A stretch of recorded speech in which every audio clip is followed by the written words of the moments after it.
Mark, Ryan, welcome back to the show. It's great to visit with you guys. Appreciate it, Cable Man. It's always good to see you. Good to see your face, even if it's digital. Yeah, likewise, likewise. Y'all were giving me crap a second ago off the air, though, saying that I shot a fawn. But have you guys ever come to Texas and done a little axis deer hunting for real? No. I haven't. I hunted Hawaii one time and Uh got a buck and actually a fawn. Uh, Well, they look at them a little differently in Hawaii. They're kind of a nuisance there.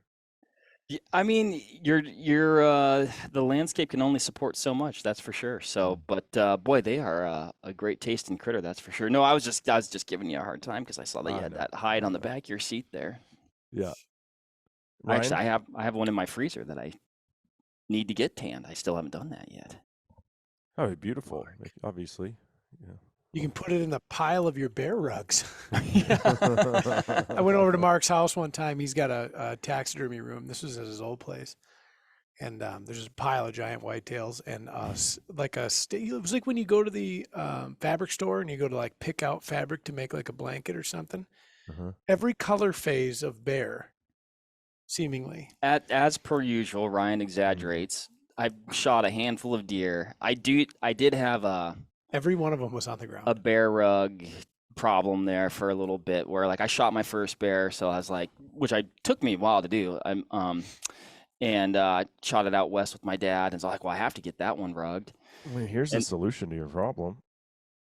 oh yeah, I don't think the full body's gonna happen at our place. But then I shot a big one, and then I was like, well, then I have to get a rug on that. Then I shot a color phase bear, and I was Yes, like, I well, then I remember have to that get a one. rug on that. Yeah. And then I kind of got into this collect 'em all thing. But I've never shot another color phase bear. But I can't not. No, You you feel have so to keep guilty them. about like not using the hides. And then I've been soft tanning. I've only shot 5 bears in my life, so I'm acting like I've shot like a bazillion bears. I haven't. But I got into soft tanning whitetails now. when'd you do that? Got a little collection at home. I don't know why. Have you shot a bear, Ryan? No, I've gone bear hunting exactly twice. Never, I shouldn't say that. I had an opportunity at a very small example of a black bear. The second hunt was a really cool hunt in a very remote part of Minnesota where you can't bait in the conventional way that they do. Mm-hmm. And never did see a bear. Saw a tremendous amount of bear sign. I really want to get back and do that hunt, and I'd like to do a western bear hunt. That would be fun. That'd be kind of fun. Be a hoot. Yeah. It takes like 10 to 12 years to get a bear tag in Wisconsin, sometimes Does it? longer. Oh. Yes. It takes a very long time to get a really banger tag here. So I it's didn't realize that. tough. Yeah. We have, to my understanding, we have a lot of bears. Tremendous here. amount of bears. We have a very healthy population. Yeah. Like you said, it's on a draw. There's no spring hunt. Mm-mm. Now I'm airing all my Wisconsin bear grievances Yeah. here, but Mm-hmm. no spring hunt. It's on a draw. I feel like it could sustain a little bit more hunter harvest. Oh, undoubtedly. Yeah. Undoubtedly. Yeah. So we can travel 2 hours north of here and be into a bear zone, like a huntable zone. And that zone you can get a tag in 2 years. But the quality and the number of bears is dramatically different. And I still believe it's good 2 hours north of here. But compared to the northern part of the state where it takes 10, 12, sometimes 14 years to get a tag, there you stand a chance of shooting a really big one and probably seeing quite a few of them. So one of my guys just pulled, I believe, after 13 years. Clay went up. What is the average? So, like in a trophy unit in Wisconsin, what would you say the average weight of a big boar is? Because these things fluctuate so much just based on where they live and what they eat. Like the North Carolina people shoot 700-pound bears because they don't hibernate. Right. That would be atypical. I think Clay's bear was in the low twos. Okay. I think like a big bear, people start talking about he got a big bear in the threes Okay. up here. But every year, there was a young lady who killed one a couple years ago. That went 6. It could be. I don't think that's out of the realm of possibilities. There's definitely, like those, I guess in some ways you'd call them an outlier, but I wouldn't call it, because it's not Yeah. uncommon to get, a bear like in the 4s, I don't think. But Sure. like Ryan said, I think a lot of, 150 to, 300-pound bears is probably what most But people you've are seen killing. the ones that I think Florida had that season for like 2 consecutive years. It might have just been one, and they reached the quota very quickly. Mm-hmm. And then the animal rights activists threw a fit and got it shut down. But they were killing like 600-700 pound bears in Florida just because they eat all year. They don't ever hibernate, and then they don't lose all of that. And that's the real thing is like the bears put on all this weight so that they can sleep through the winter. Well, they put on all the weight, and then the weight just stays there because they don't ever burn it up. There's not really a winter. Yeah. So, well, that's cool. And I would feel bad too if I shot a bear, I think, and didn't. I mean, I have more. I think I've killed 4 or 5, and I have rugs from 4 of them. I think there was one that I did donated, said, yeah, you can have that, but I don't need that many. But I want them. Like I don't. What am I gonna do? You don't want to throw it there. It's too cool. So Yeah. Well, so how have y'all's fall deer seasons been? Or I don't know if you guys. I know Mark, you like to go to where is it? You go to Alaska usually, chase blacktails. I've done that a couple times. I've done. That's a phenomenal hunt. I didn't get to Alaska this fall. Boy, I try to get up there like every other year. At least every few years. But I'm trying to think. This fall, went back to home state of Washington. Did an alpine bear hunt there. Oh, came just incredibly close with a buddy of mine like 3 times. Like I just needed 5 to 10 more seconds on 3 different bears. We lost 3 days to weather, just fogged and rained in. In fact, we reached out, got a weather report, and we're like, it's not going to change. I mean, you couldn't see 20 yards. So we bombed out, fished for a couple days, hiked back in the night before I had to leave in the rain and the fog. Couldn't see anything that night. And then I was flying out at like midnight the next day. So we got up next morning, it broke clear. We're back in a different area, spotted a bear, a really nice chocolate boar, like right at 500. But the berries we thought we were going to time it perfectly, and we're just a little bit late. The berries were fried up high. The ones that were left were kind of intermingled in I guess what I would call like these, alpine bottoms that had a little bit more shade. And I think they were, keeping the berries. So the berries were down there, but just the shooting lanes and just, pockets of berries where you might see a bear were really limited. They were really tight. So we'd spot these bears and they weren't staying put. So that last morning we spotted that bear at 500. I kind of ran up the ridge, stacked a couple packs, built a shooting position, but just he drifted off into the trees and just like almost acted like he was going to come out again, and then he didn't. So, but it was a great hunt. I mean, that's the alpine really anywhere is just. I've only hunted it probably 1, 2, 3, 4 times. But man, that's just neat country though. I really enjoy it. And so I did that hunt in Montana, a little film project that we did internally. Shot 4-point bull and a little whitetail, so that was cool. So far have blanked on whitetails here in Wisconsin, despite my best efforts. And rifle season is in 2 days. Nice. Yeah. Ours opened up 2 weeks ago. So okay.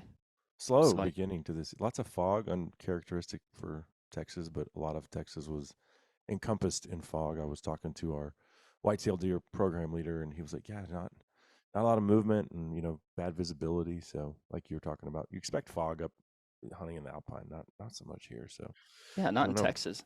What about you, Ryan? So I've had a pretty slow fall, I suppose. Late August, I was out chasing pronghorn with my bow. Tremendous amount of opportunity. Saw hundreds of goats. Clipped on, I think 3 times, never drew back. Put 36 miles on foot in 3 days and drank, between me and my partner, we drank 13.5 gallons of water. It was 97 degrees out during the day, and it was in the low 80s at night. So it was a sultry hunt.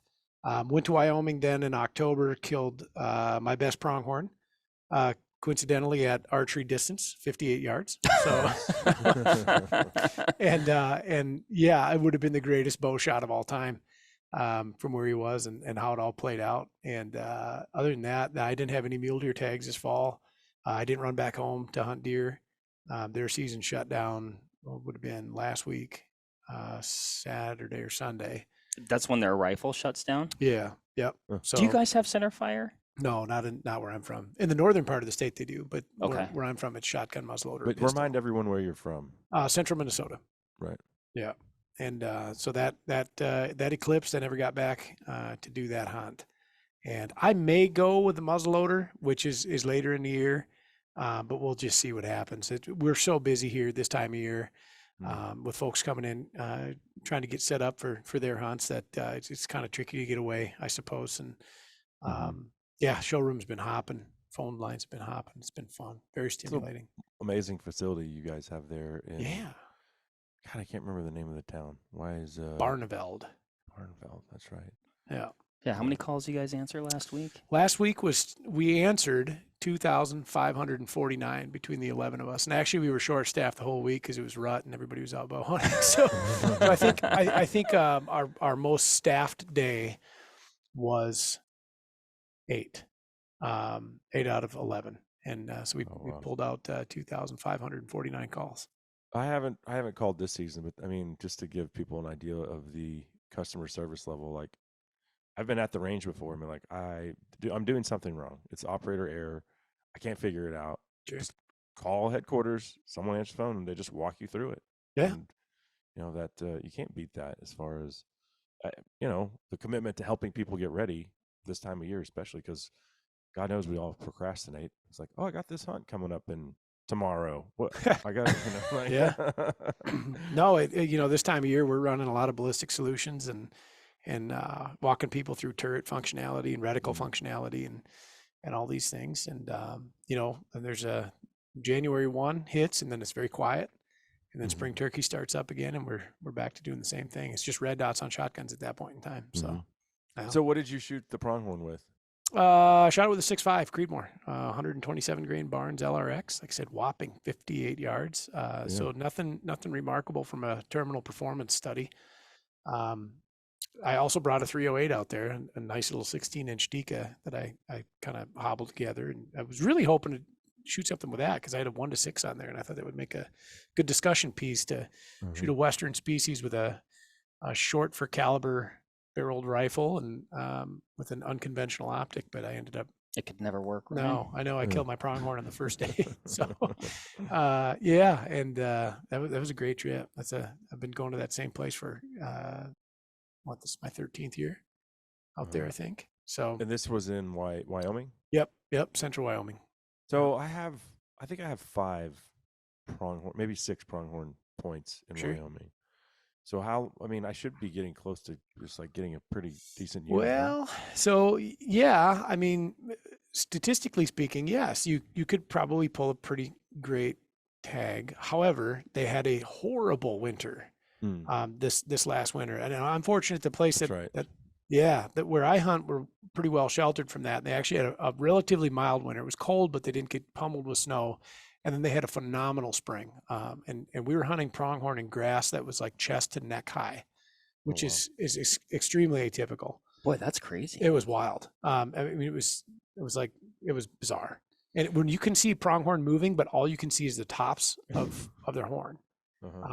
And there's some short grass stuff where it's been grazed, but so the challenge right now that I think a lot of people that have a pretty tall point stack for Wyoming, specifically for pronghorn, is with the winter kill, as tough as it was, there was a dramatic reduction in tag availability for the majority of the state. And now you're kind of in a situation where it's like, okay, how bad was that winter kill? How detrimental will that be to finding an animal that I've waited for a half a decade, or in Mark's case, what are you sitting on, 30, 45 points? No, I don't know. I've got too many, and I really wish I would have burnt them before last year. Yeah. Didn't they do the same thing with mule deer tags too? Didn't they have to do some? Some units saw a reduction for sure. Yeah, and it was a very tough winter out there. Heavy snowfall. They have to do it. I mean, what? Yeah. You gotta protect for sure, absolutely. And so it might be a situation in which your play is to actually hold off.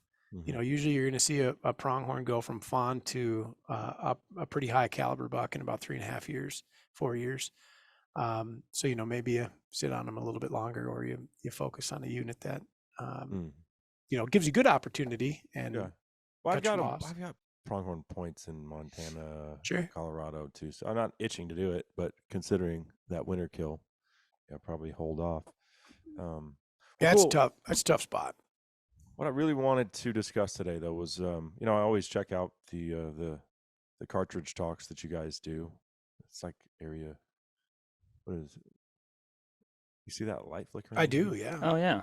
What is it? Area? What is that thing? Oh, Like area 51 or 51. Yeah. It's No. trippy in here. Are you being abducted? Yeah. Do we need a safe word? What's going on here?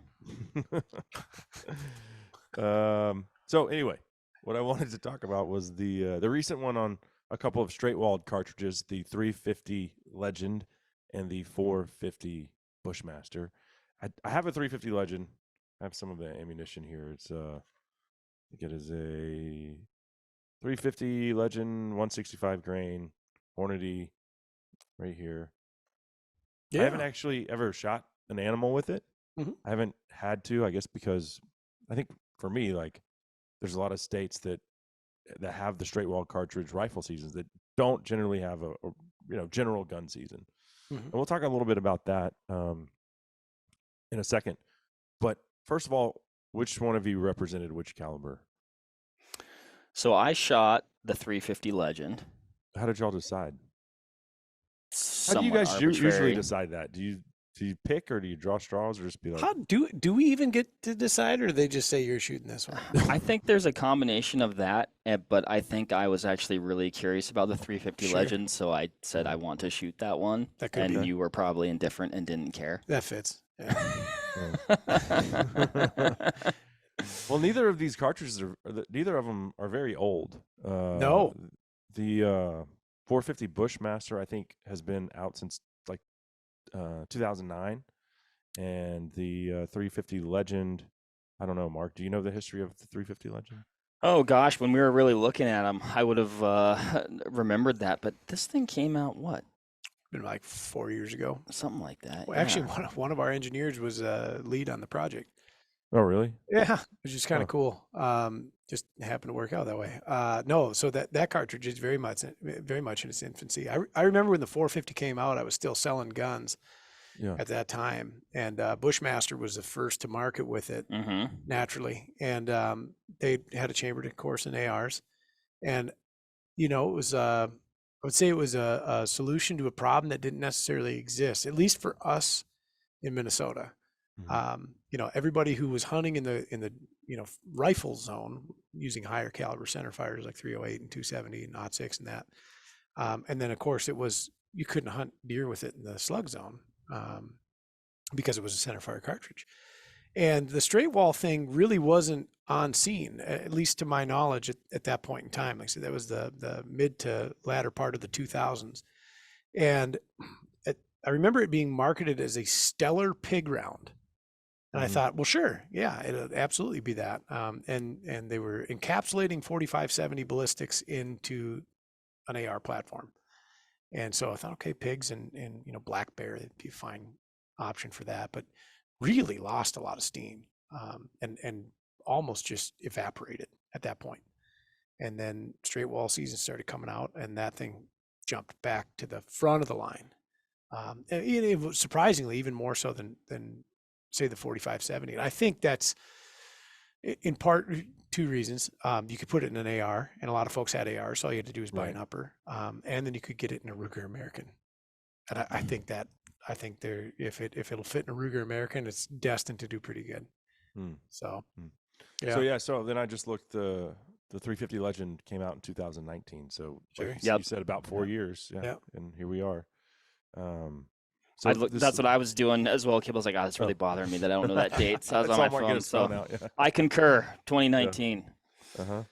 So talk about the straight wall cartridge design and how that's different from, what, like you said, the centerfire, the traditional deer hunting rifles. It's not new. no, it's way not new. Like 3030 is one, right? No, 3030 is still a bottleneck cartridge. So I'll say the kind of first big one on scene as super commercially viable and everybody is very familiar with is 4570. Mm-hmm. And so we go back to like 1871. And then really when we look at metallic cartridges in general, they were all straight walled.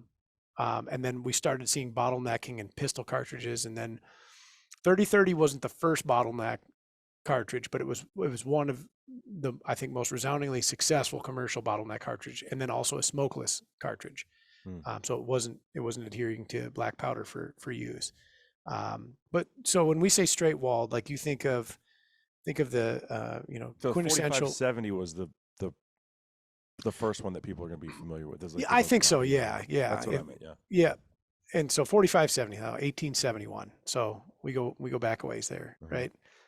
So when you think of, like, when we're trying to describe the differences to somebody who's not looking at a picture, like you picture a 308 Winchester, a 223 Remington, or a 6.5 Creedmoor, and you have that characteristic body shape of the cartridge where you have the case, the shoulder, the neck, the bullet, and these are referred to as bottlenecked rifle cartridges.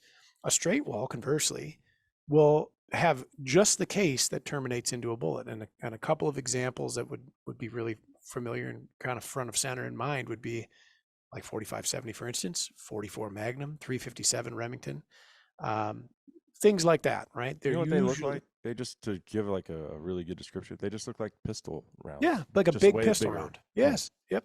Yeah. So the cartoon drawing of a cartridge for Right. mini, right? Yeah. Okay. Well, so what were did you guys have predictions? And folks can obviously watch the Cartridge Talks to get more insight, but what did you think you were going to find when comparing the two? So If I you're read being the honest. room. Yeah, I read the room totally wrong. I had this upside down. I said the 350 was going to just peter out, and I thought it was going to be.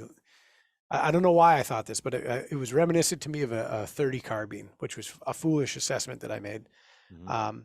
And the 450 certainly excels in a couple of different places, but the For sure. the 350, I had to eat my hat on that cartridge, man, because comparatively, just shooting them, the two of them, and I'm not averse to recoil, and I've got some pretty high recoiling guns, and have done a fair amount of shooting with big stuff.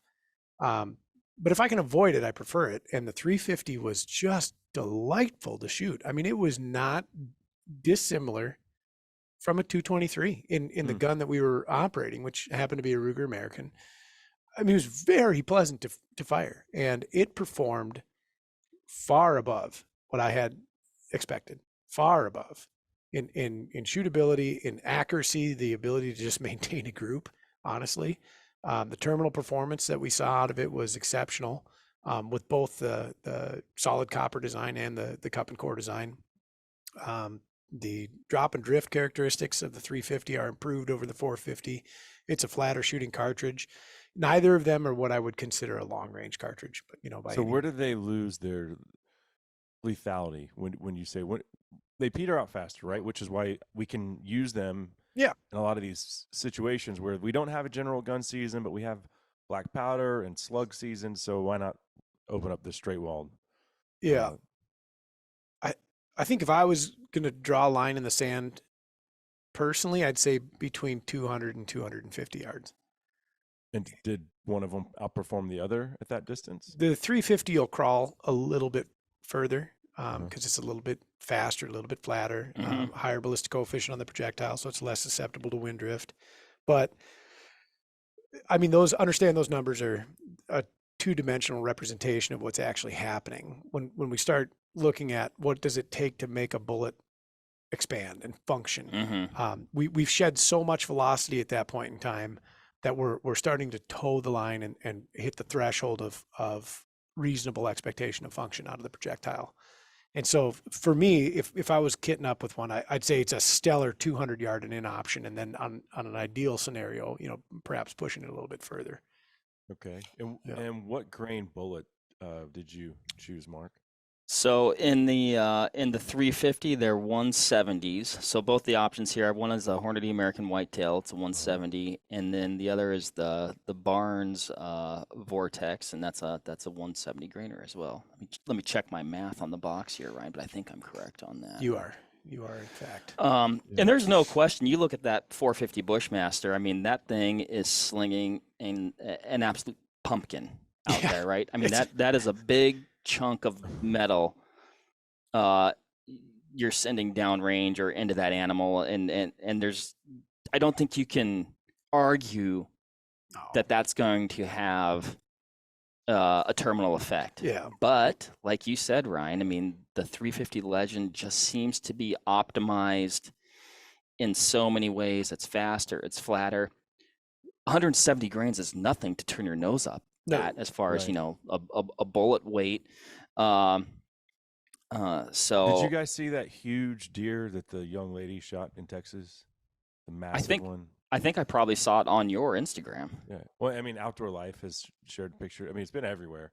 Yeah, she shot that with the 350 Legend because the Army base she shot it at, it was, you know, straight walled only for rifles. Sure. Yeah. So that was pretty cool because I didn't even know we had straight walled restrictions, you know, in certain places in Texas. So. Mm-hmm. Yeah. That's interesting. It probably sounds, if I was to speculate, it was like, you know, possibly like, you know, an archery shotgun muzzleloader type zone, and then kind of like with this current evolution of rolling straight wall cartridges into those types of areas or seasons or zones. This was their first season with the straight wall. Before the things you just said, the primitive weapons. Yeah. So. Yeah, that's cool. What grain was the 450 Bushmaster choice here?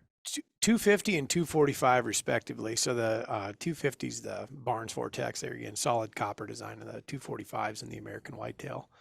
And so, like, I would call that interchangeable or close enough, rather, for. So I haven't shot a 450 Bushmaster, but I have shot my buddy's 4570, and we were pig hunting in the afternoon. And he shows up with this, you know, old Western style 4570. I looked at those bullets and I was like, good Lord, I didn't know they made that. I mean, I don't know what grain they were, but I was like, that's pretty stout. And now you're talking about 250 grains right here. So 4570 usually starts at about 250 grains, and then they'll go up from there. The original loading was a 405 grain. Goodness gracious. Yeah, but it was, you know, it was by standards fairly anemic. It was 405 grains at about 1,100 to 1,200 feet per second. And when I'm shooting loads like that out of my 4570, those are like my fun recreation practice loads. They don't have they're very mild to shoot.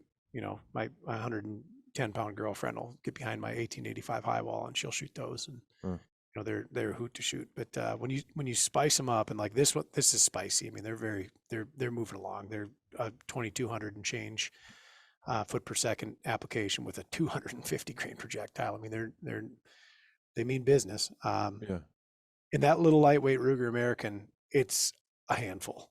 I mean, you're off the target at the shot, and I think that's in part why I really actually fell in love with that 350 Legend, because it was just delightful, and this was pretty punishing. Right. How does that one specifically? You said the 350 Legend outperforms at distance. I mean, what is the drop at like 150 yards? It's pretty significant. So, you know, the two of them express a lot more drop than we'd be considering, like a 308 or 6.5 Creedmoor or something like that. You know, at 100 yards zero with a 450, for instance, at 200 yards, it's almost 10 inches of drop. And so it's not flat by any means, right? And so you're like basically shooting a muzzle loader at that point. Oh yeah, absolutely. Right. No, that's a very, very good kind of comparison there. It's if you have a modern inline muzzleloader and you're shooting a stouter charge weight, and 2,100 feet per second would be a pretty stout charge weight out of a modern inline, and you're shooting a comparably weighted bullet, 250 grain projectile or thereabouts. It shows, you know. So fair amount of drop on there, and the 350 is better, but I don't want to inspire that it's like super flat, because it's not. It's not. I don't think you take this one out pronghorn hunting and feel good at 350 yards per se. But yeah, this one, these 170s out of the Barnes loading at 200 are saying, you know, minus 10.1, and then at 300 yards, 37.5. Yeah. Wow. Right. Wow. So they chew up a lot of airspace. pretty quick. Uh-huh.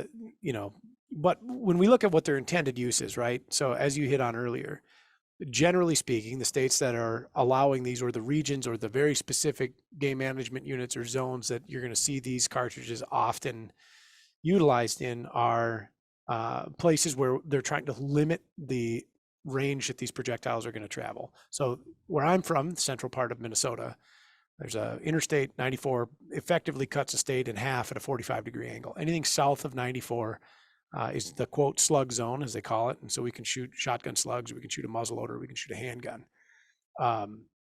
You're in a mix of agriculture and kind of urban sprawl in that area. And the idea or the thought process is we don't want, high caliber centerfire rifle rounds traveling to the next county and ending up in somebody's bathroom. These cartridges, because they do have a limited range application, fit that bill perfectly, right? They're a rather limited distance tool for that job, but nonetheless, super effective.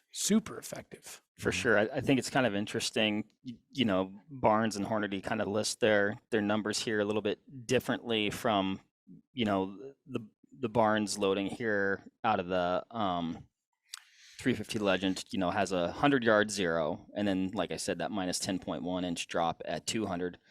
The Hornady kind of gives you that, I guess, that more long range look. Sure. So it's saying, plus 4.5 inches at 100, 0 at 2, but then still 19.4 inches of drop at 3. So, like you said, Ryan, 200 yards is about that's optimal. About your Optimal poking distance there. Sure. So let's talk about performance, though. And you guys, obviously, you're shooting these into gelatinous bricks. What are those things? When you're doing the experiments, what are those things called? I can't. Permagel. Yep. Permagel. Yep. It's about 100-pound block of what looks like, feels like, sounds like, does not taste like Jell-O. So right. Yeah. We had to talk to Ryan about not eating the gel. Man. So I mean, we're obviously doing that to try to understand if it was an animal, what kind of performance are we getting? And I don't know. I mean, obviously, Ryan, you said, I kind of fell in love with the 350 Legend. I was surprised that this one performed better. But was it performing better as far as just at distance, or also was there impact and penetration that were also like, this might be a better cartridge? So the wound channels, and that's the neat part about Permagel, and a note on that stuff.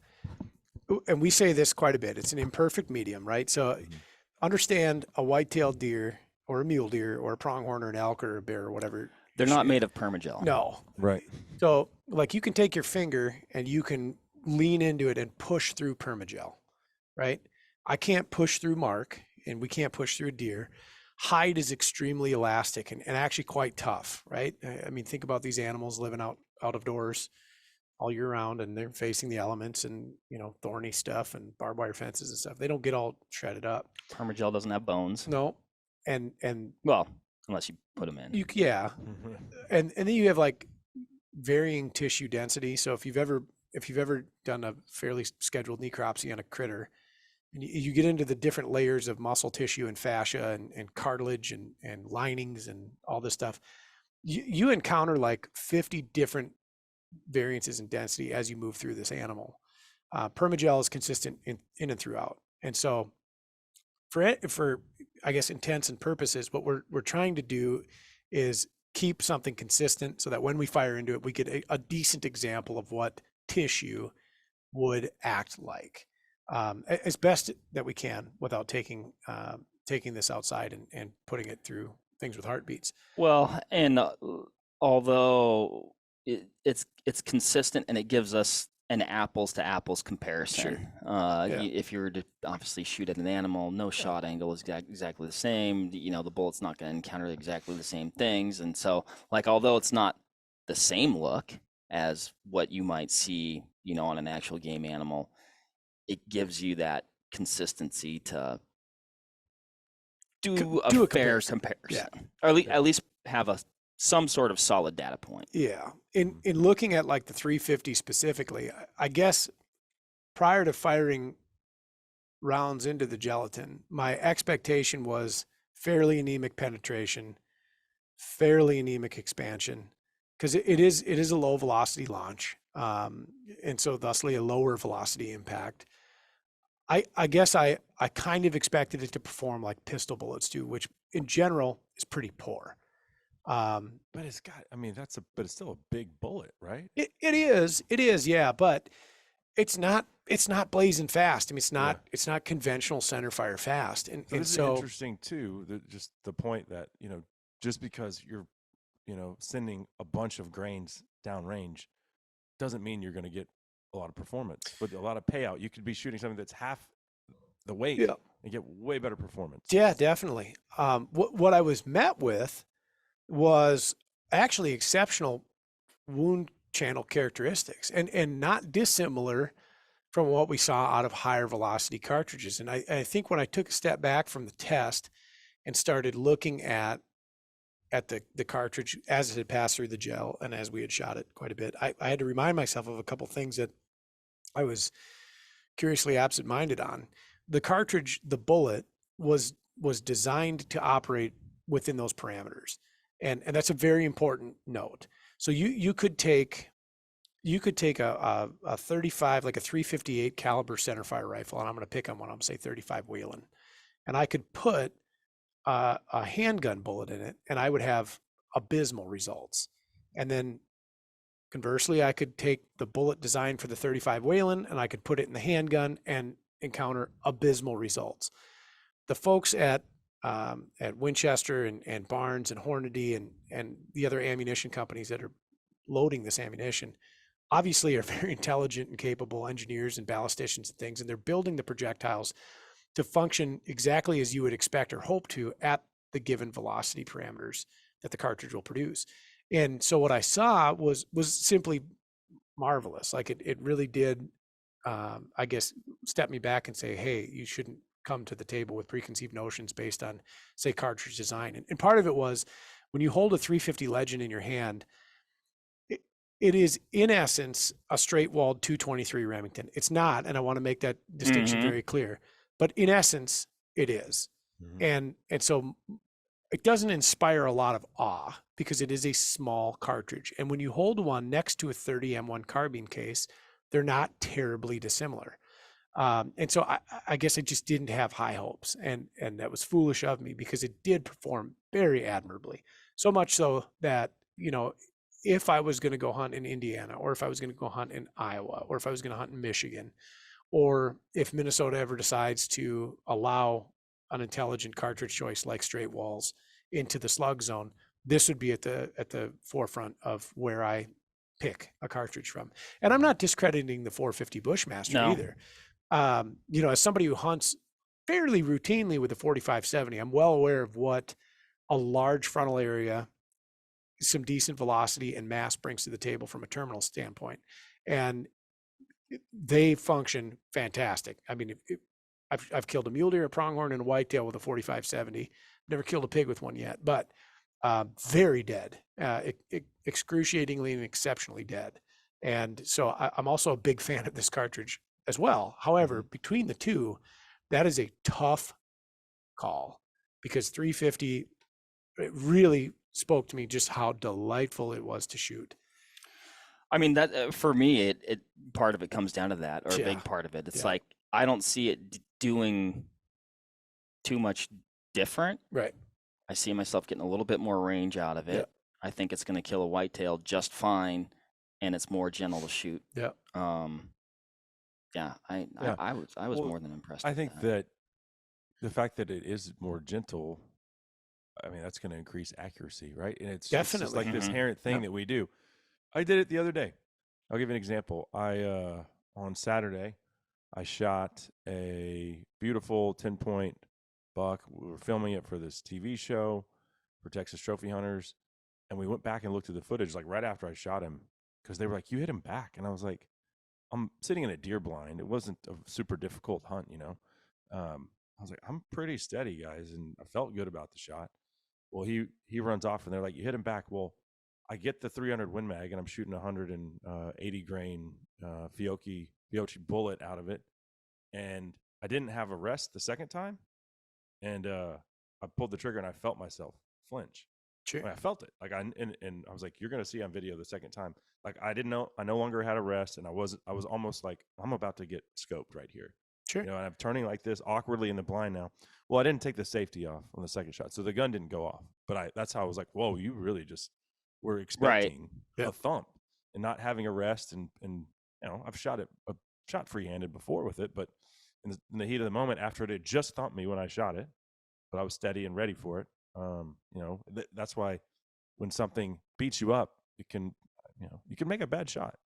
Well, and like you said, at that point, you're like, okay, now I know I'm in an awkward position. Maybe I don't have the most perfect cheek weld. Maybe I don't have this, the buttstock right in the pocket of my shoulder where I like to have it.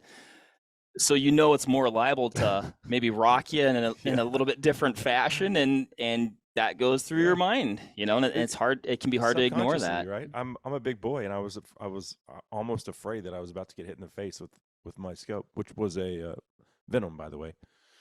Oh, nice, very cool. Have you been hit in the face with a Venom? I haven't. I'd like to keep it that way. So.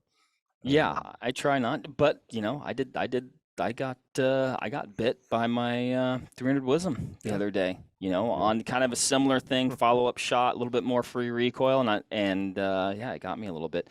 Ryan, going back to the 350 Legend, correct me if I'm wrong, but some people compare it performance-wise in some ways to like a 30-30. Oh, definitely. So which I don't think anybody would argue the validity of that cartridge's ability to knock down a whitetail deer. Yeah, no, not at all. It's, ubiquitous big game cartridge, and 30-30 has been used to kill a lot bigger things than whitetail deer. Yeah, right? exactly. So a 30-30, your functional loadings that you're going to get from most companies are going to be between 150 and 170 grains, and usually in the standard soft point, it's a 150 soft point or a 170 soft point. Coincidentally, the 350 Legend lands right in that same ballpark, and it's moving it at comparable velocity, and so everything points to this should be as good as a 30-30. The only thing you'd be giving up is a little bit of sectional density, which I think can be overcome with bullet construction. You're going to give up a little bit of ballistic coefficient, but here again, we're looking at a 200-yard application. So do you even reap the benefit of having a BC figure that's higher? And then you're gaining frontal area, which I think is something that is very important. Frontal area of a projectile, just like cutting diameter of a broadhead, right? You got to be careful how you get there, right? So it's neat to have like a 2 1/4 inch cutting diameter on a broadhead. It's likely to be a mechanical at that juncture. Is it a reliable mechanical? Or if it's a fixed blade, it's going to be a difficult arrow to tune. Bullets sometimes fall into the same realm. So no, I mean, it is a cartridge that surprised the heck out of me. And I like I said, I had to eat my hat because I was sitting there writing it off before I even put one into the magazine and started shooting with it. And I am now tipping my hat that I took a nice bite out of to that little cartridge. Nice when you're pleasantly surprised, though. Yeah. And I still, like I said, I still think the 450 is a great choice. In fact, last night I got a text from a friend of mine with the NDA, National Deer Association, and they're doing kind of a learn to hunt thing right now, and they're in a straight wall region, and they're shooting 450s and 350s. And he remarked the same thing. He said, "Hey, this 350 surprised the heck out of me." And this guy's a shooter. He's a loader. He's a shooter, amateur ballistician. He's hunted all over the world and is harvested a ton of meat. And he said the same thing about the 350. And I said, "Hey, any and all terminal research data that you can give me, I want to gobble it all up." So he was a big proponent of the Barnes bullet loading specifically, finding that was bringing quite a bit more lethality to the table, which is something I did expect right off the bat anyhow. But so they've been knocking them down with both on this hunt, and they're still hunting today. So I'm hoping to hear more. But he was also very pleasantly surprised in the performance that it brought. Yeah. Well, this is kind of on a different note, but because I think we've covered that you were pleasantly surprised with the 350, and it is a viable hunting round, and the 450 it has its limitations, but still effective as well. Definitely. But I wanted to go back to that deer that I shot because 2 weeks ago I had another conversation about cup and core Mhm. bullet construction versus bonded and copper, which a lot of times the bonded ones are copper. I know from our previous discussion, Ryan, you're a big proponent of copper, correct? Big time. Yeah, you love copper. I thought so. Yep. So I shot that buck with a 180 grain cup and core Mhm. bullet construction, broadside, 110 yards, and the bullet did not exit. I would have thought that thing would have gone right through. We gutted that deer, and when we went back and looked at the video, I told you they were like, "You gut shot it." Well, I was like, "There's no way." And we got up there, and there was a hole right behind the shoulder, entry Sure. point. What we saw was the collapsing of the vitals Sure. on video. Yep. Mhm. It was like an optical illusion because it ended up being a great shot. He ran over this berm and he died 20 yards before I shot him. Yep. But when we hung him up and gutted him and everything, dude, his insides were completely eviscerated. Sure. So, but I didn't get I thought the bullet would have gone straight through, but it went in there and it just destroyed everything in the body cavity, which was kind of surprising to me. It was a 172-pound whitetail deer. Sure. Yeah. So the higher you push your velocity, the faster that bullet's going to slow down with respect to like travel. And understand, like, think about a car crash, right? So you bump into something going 5 miles an hour, you got a crack in your bumper. You hit something going 45 miles an hour, you're going best case scenario to the auto body shop for a couple of weeks, possibly looking at a new vehicle. Bullet's not unlike that, right? The faster you push it, the more apt it is to delaminate, come apart, explode. I don't want to inspire incendiary like explosion, but like just fracture, fragment, and pop. So at 110 yards, you're still hitting that thing with 75% of what your launch velocity likely was. And the expectation should be that you're going to have massive trauma, both to animal and projectile, Ryan, is this at all like a fair analogy? Like, I can step into a pool Yeah. and I just go right in the water. Yeah. 100%. If I fall out of a building into a pool, Yeah. it's going to be like hitting concrete and I Absolutely. stop. Yeah. Right. Yep. And Cable, I've seen both things that you talked about there. Most of the bullets that I've recovered have been at about that 100, 130, 150 yard Yep. or in mark. And then also the few video critters that I've shot on video, there has been a handful of times when you're like, oh gosh, I hit that deer back. Yeah. And then you get up there, like you said, no, it's tucked behind the shoulder, but you see, at least from what I've seen, that hide really ripples. Right. And what you actually get to see, you don't see the actual impact. You see that wave about midway back on the animal and the hide. You go, oh my gosh, that's the impact. That's where I hit that thing. How did I do that? And it's just not what happened. But it's what it looks like happened. Sure. Yes, it was like it was definitely tricking all of our eyes when we watched it on film. And but the guy whose ranch it was, I mean, they sell hunts there, and he was like, you hit it with a 300 Win Mag, it's dead, even if you shot it in the guts. But I was like, yeah, but I don't want to shoot it in the guts, right? Like to me, like I take pride in, have I shot animals in the guts? Yes, we all have made bad shots. But I was like, this was a chip shot. Sure. And I was like, it's not okay, and we're filming it. So I was like, I was like relieved, but also I knew in my mind, I was like, I didn't make a bad shot. Yeah, particularly when you're like, no, that everything about that was right. Then you're like, well, gosh, is my system off in some way? Or you start to question, question things, and then that's know where a person wants to be mentally. And if the gun would have gone off, because they were just, like, even with the naked eye, he was like, I think you hit him too far back. And then I probably would have scoped myself, thinking I can still see him, get another one in him, just right. And I wouldn't look at that as a bullet failure. The expectation was, because it's a high caliber center fire, it's going to pop out the other side. Some bullets just aren't designed to do that. Some are designed for rapid destabilization upon impact at target, and delamination coming apart. And in the right context, there's nothing more lethal than detonating a hand grenade inside of a chest cavity, so to speak. Right. Well, I think you just look at the results. How far did the animal go? Yep. Did it suffer? No, it was literally dead on his feet. It was disappearing over that berm that was 20 yards from where I shot him. you know, and I've just gotten particular about copper for a number of different reasons. And it really comes down to, I don't always have that 110-yard broadside shot. Right. So, and I would say more often than not, it's not an expectation, right? Mhm. And especially if you do a lot of hunting in a lot of different places.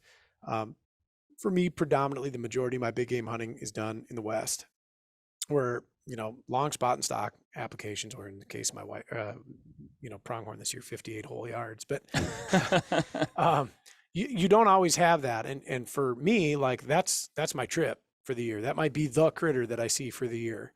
And if I have a quartering away or a quartering to, or a less than optimal shot, I'm looking for a projectile that I can take and place somewhere that will get to the right spot.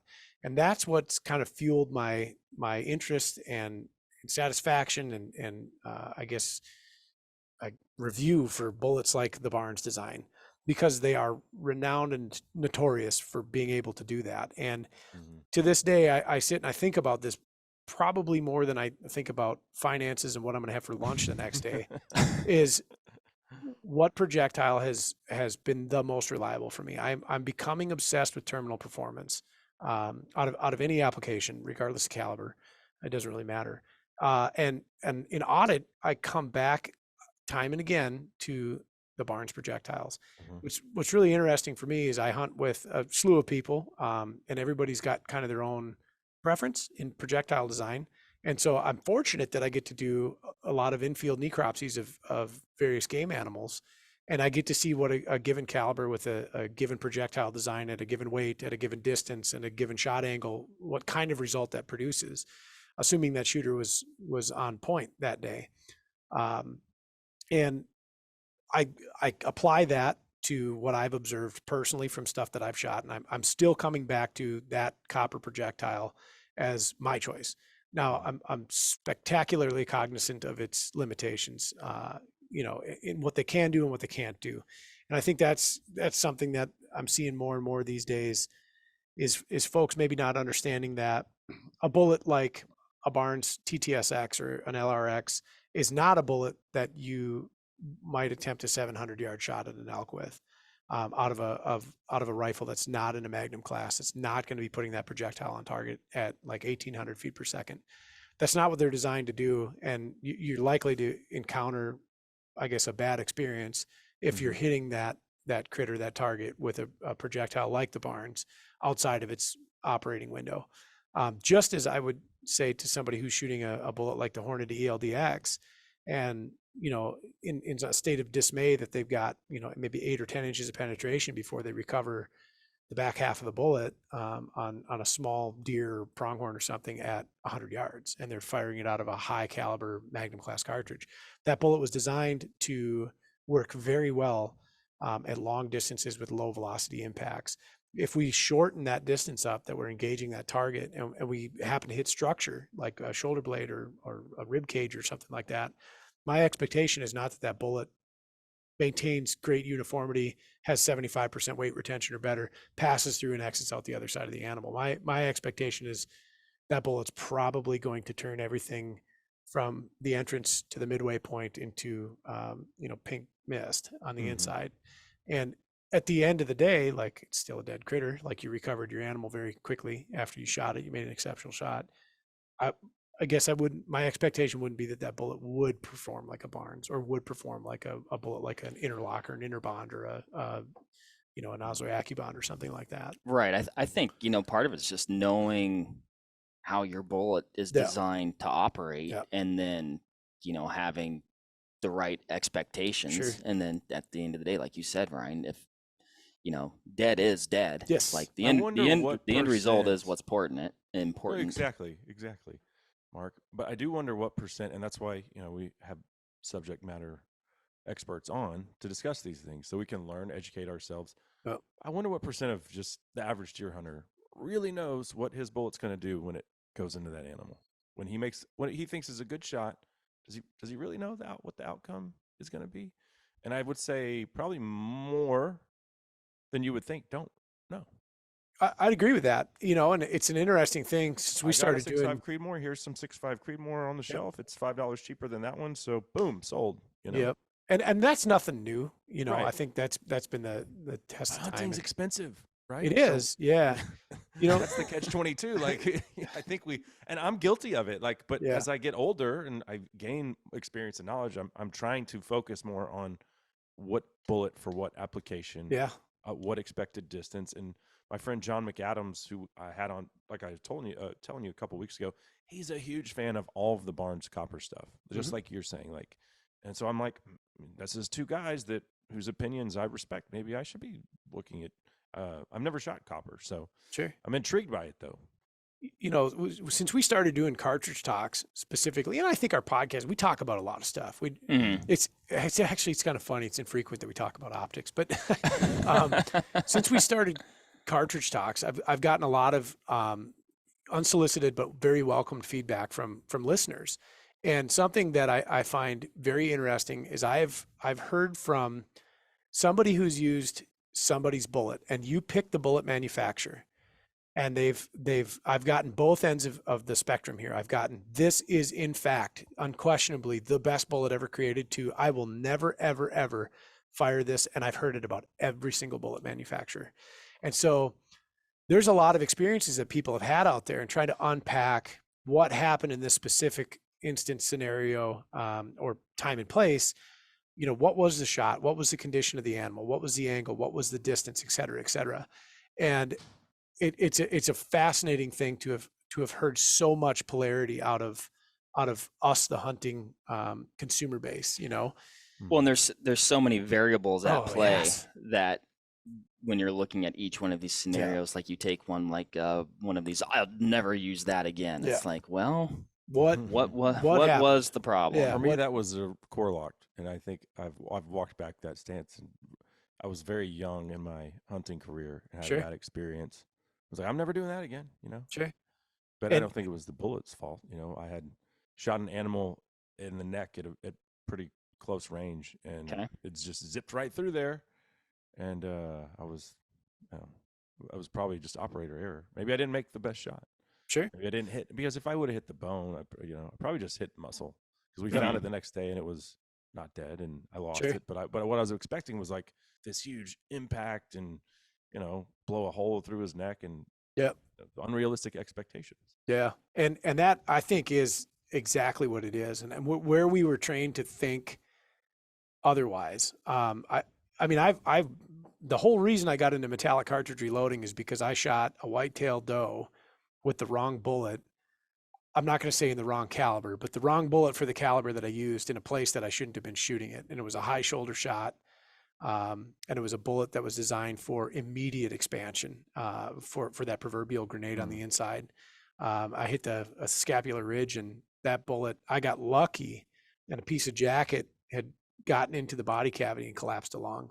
And that was the deciding factor between like a cratering flap injury on this shoulder of this not that big white-tailed doe, and her running off to die a horrible gangrenous death, or me recovering that animal. But from that point forward, I said, okay, that shot, it wasn't atypical. Like, that could happen, you know. I mean, you think a high shoulder with a center fire rifle would just is crunch just them. lightning. So Mark was with me. I've lost one deer while hunting in my career, as in not recovered. Mark was with me at the shot, and I think it was 230. About 230. Yep. With a 50 caliber muzzleloader, with a load that Mark and I both have and use interchangeably in our muzzleloaders, have shot to 200 yards. It shoots famously. That was a 350 grain projectile. I hit that deer high-ish, shoulder-ish area. And it was like 28 below with the wind chill that night. And we bumped that deer the next morning. And 4 hours later, he was off the property running across the field with his flag up.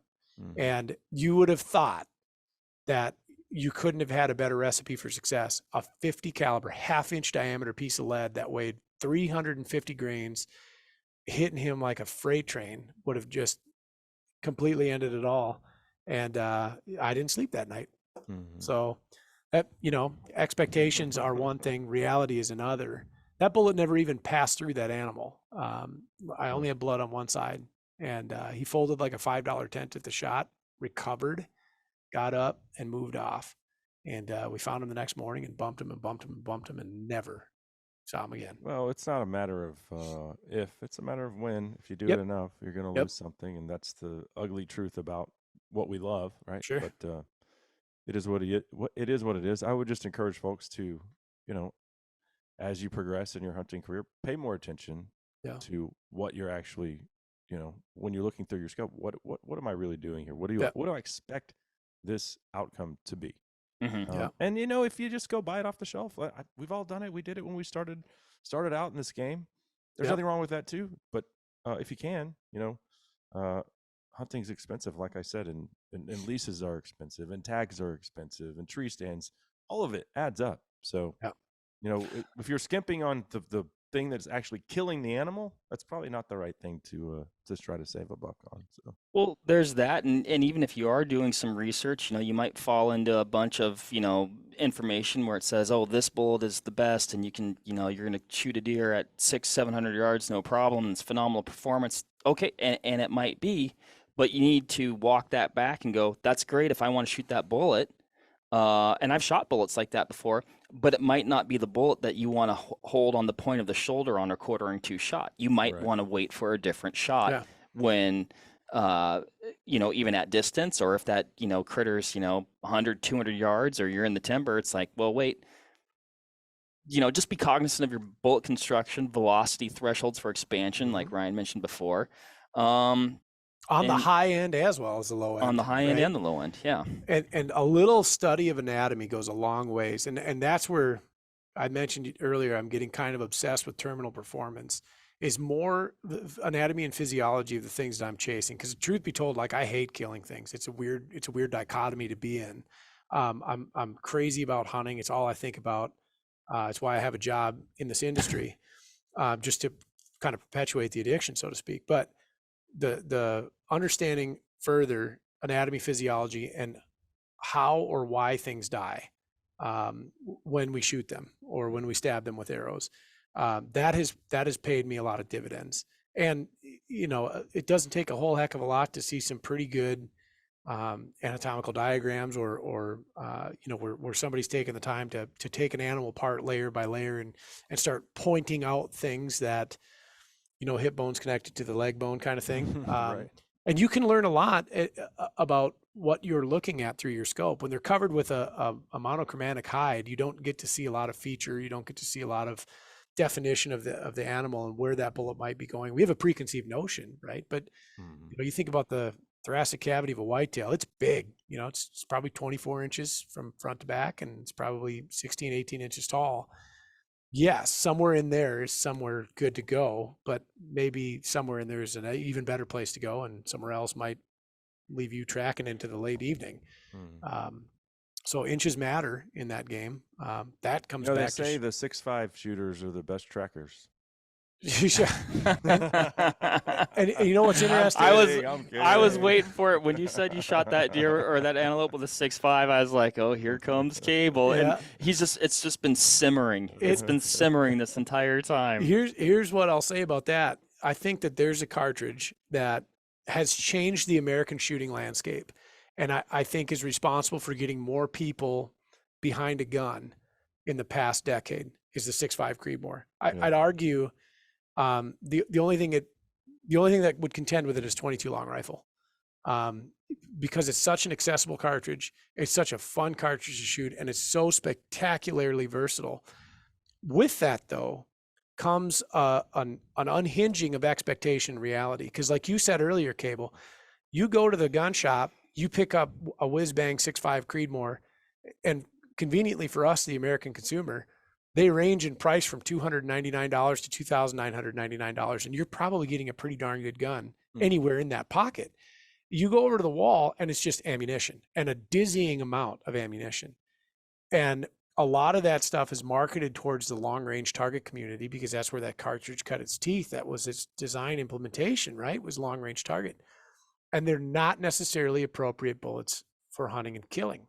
And there's not a lot of discussion about that part of it. What I will say about that round, and it is a round that I hunt often and regular, is the cartridge that I can shoot the most often, the cartridge that I am most comfortable with, the cartridge that I am most trusting of from this thing isn't going to punch me in the teeth or in the wallet is one that I can be wildly effective with. And if I marry that efficacy on the range with a fantastic terminal performance, like projectile, and I'll pick on the Barnes again. I shoot a lot of those. I've got a fantastic recipe for success. I used to in my youth, or my younger years, I'm not that old a person, I guess, but I used to put a ton of precedence on horsepower because I thought I could do no wrong. So my first full-blown custom gun was a 300 Weatherby because they don't make them bigger than that. And it was a harder gun to shoot. It was a harder gun to control. It was a harder gun to trust, that it wasn't going to punch me in the face. And when I look at the number of animals that required the second or third shot, or the shots that I missed because I didn't trust my ability with the gun, way more in the 300 Weatherby camp than in the 6.5 Creedmoor camp. And I'm not saying the 6.5 Creedmoor is a deadlier cartridge than 300 Weatherby. I'm saying I drive that race car much, much, much better than I do the 300 Weatherby. And I would have a higher propensity of putting the Weatherby into the wall, so to speak, than I would the Creedmoor. So as long as the checklist of things is I can control it, I can afford it, and I have picked a viable terminal solution from a projectile standpoint, as long as all those things are checked, it is a really good tool. Take a misstep on the terminal package part of it, and that can lead to less than stellar results. Or maybe, I mean, we were just talking about this the other day, though. Yeah. It's also not a cartridge, and I think sometimes it gets this reputation where it's just made out of unicorn dust and it's absolute magic. Well, and it is in a lot of ways, but it, like many things, like all these things, it has its limitations. Sure. And I think that comes from shooters who go pick up a budget-minded rifle, budget target ammunition, a budget optic. They go to the range and they're like, I've never shot 1,000 yards. They go grab an advanced ballistics calculator on a free download. They zip their turd out there and they smack that steel plate. They go, holy smokes. Let's kill it out. I'm unstoppable. I think that's where a lot of that comes from. I do too. Yeah, man. And it's it's a tough position to be in. It hits steel like you wouldn't believe. That doesn't necessarily mean that it goes through hide, bone, fascia, muscle tissue, et cetera, into the good stuff. So it doesn't mean that it won't either. That's correct. Just that within its realm of performance. I appreciate it.